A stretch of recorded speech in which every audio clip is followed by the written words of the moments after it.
بسم اللہ الرحمن الرحیم۔ حدیث مبارکہ۔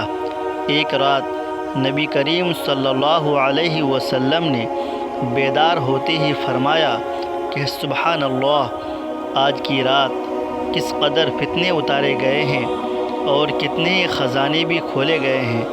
ان حجرہ والیوں کو جگاؤ، کیونکہ بہت سی عورتیں جو دنیا میں باریک کپڑا پہننے والی ہیں وہ آخرت میں ننگی ہوں گی۔ یہ حدیث نمبر 115 ہے۔ حضرت امام بخاری رحمۃ اللہ علیہ اس حدیث شریف کو اپنی کتاب صحیح بخاری شریف میں نقل کیے ہیں۔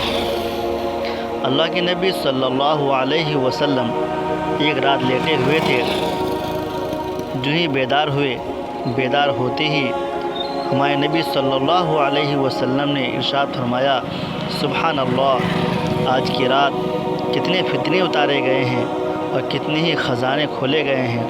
بہت سارے فتنے اس دنیا میں برپا ہوئے تھے اور بہت سارے خزانے بھی کھولے گئے۔ ہمارے نبی صلی اللہ علیہ وسلم نے ہاتھ سے اشارہ کیا اور فرمایا کہ ان حجرہ والیوں کو جگاؤ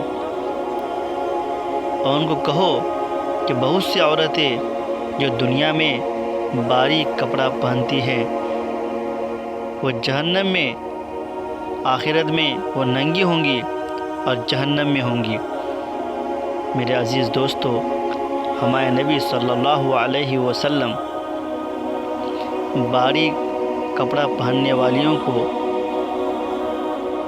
وعید ارشاد فرمائے ہیں، لیکن آج کے زمانے میں جو چست کپڑا پہنتے ہیں وہ بھی اسی درجے میں ہوں گی کہ وہ بھی آخرت میں ننگی ہوں گی اور جہنم میں ہوں گی۔